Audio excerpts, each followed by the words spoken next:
My husband had an affair with my mother for almost a year, and my daughter knew about it the whole time and didn't tell me. I, 42F, have been married to my husband, Dan, 45M, for 18 years. We have a beautiful daughter, Lily, 16F, and for the most part, I thought we were a happy family. Of course, we had our ups and downs like any couple, but I never doubted the love we shared. Now, everything is in ruins. This is the story of how I found out that my own mother, 65F, had been cheating with my husband for almost a year, and to make things even worse, my daughter knew about it the entire time and didn't tell me. Dan and I met when we were both in our mid-20s, fresh out of college. He was the love of my life. We got married a few years after we met, and life seemed perfect. We built a home together, supported each other through career changes, and eventually welcomed our daughter, Lily. I loved being a mother, and Dan seemed like the perfect father. We were a close-knit family. My mother, Karen, had always been a big part of our lives. After my father passed away when I was 12, my mom raised me on her own, and we were always close. She and Dan got along well, which I thought was a blessing. I never suspected anything inappropriate. She was just a loving grandmother who adored spending time with her family, or so I believed. Over the years, my relationship with Dan grew comfortable, and while things weren't as exciting as they were in our early years, I always felt we had a strong foundation. We had our routines, our little traditions, and our shared life. There were moments of frustration and minor arguments, but nothing that made me question our marriage. Things began to change about a year ago, but I didn't recognize the signs at the time. Dan started acting distant. He was spending more time away from home, coming up with excuses about work or needing time to decompress.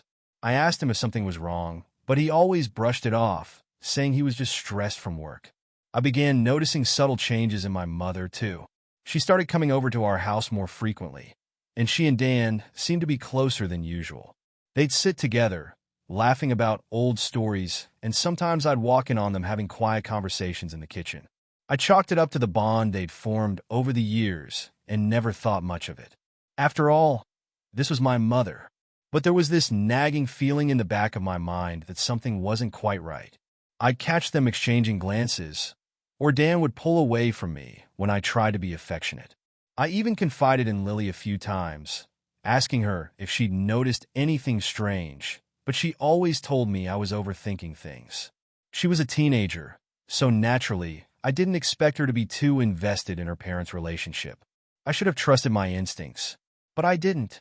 It all came crashing down one afternoon when I was cleaning out the guest bedroom. My mother had spent the weekend at our house because she said she wasn't feeling well and didn't want to be alone. While I was cleaning, I found her phone tucked between the sheets. Normally, I wouldn't have touched it, but it was unlocked, and a message popped up on the screen. It was from Dan. The message read, "I miss you. Can't wait to see you again tonight." My heart stopped. I felt nauseous. My mind raced, trying to make sense of it. Why would Dan be sending my mother a message like that? There had to be some explanation. Maybe it was a joke or a misunderstanding. But deep down, I knew something was wrong. I scrolled through the messages, and what I saw made my blood run cold. There were months of texts between them, intimate and explicit conversations about their encounters. They talked about how they had to be careful not to let me find out, how exhilarating it was sneaking around behind my back, and how they'd been meeting up whenever I wasn't home. I felt like I was going to throw up. My mother, the woman who raised me, who I trusted completely, was having an affair with my husband, the man I thought I'd spend the rest of my life with, the man who was the father of my child. I couldn't breathe. I couldn't think straight. I called Dan and told him to come home immediately. I needed to confront him, but I wasn't sure how I would hold it together. When he walked through the door, I was shaking with rage and heartbreak. I held up my mother's phone, showing him the messages, and asked him how long it had been going on. At first, he tried to deny it, but when he saw the look on my face, he knew he couldn't lie anymore. Dan admitted everything. He told me that it had started about a year ago. At first, it was just harmless flirting between them, but it quickly escalated into something physical. He said he didn't know how to stop it, that he felt trapped. But none of his excuses mattered. He betrayed me in the worst possible way. I was devastated, but what made it worse was when I confronted my mother. I called her and told her to come over. When she arrived, I showed her the text and asked her why. Why would she do this to me? She didn't even have the decency to apologize. Instead, she tried to justify it by saying she and Dan had a special connection and that I didn't understand what they had. I couldn't believe the words coming out of her mouth. My own mother, who had always preached about loyalty and family, was standing there trying to rationalize the fact that she'd destroyed mine. After confronting Dan and my mother, I went to my room to collect my thoughts. That's when Lily came to me, her face pale and her eyes full of guilt. She told me that she'd known about the affair for months. My own daughter knew, and she didn't say a word. When I asked her why she didn't tell me, she broke down in tears. She said she didn't want to hurt me. She didn't know what to do.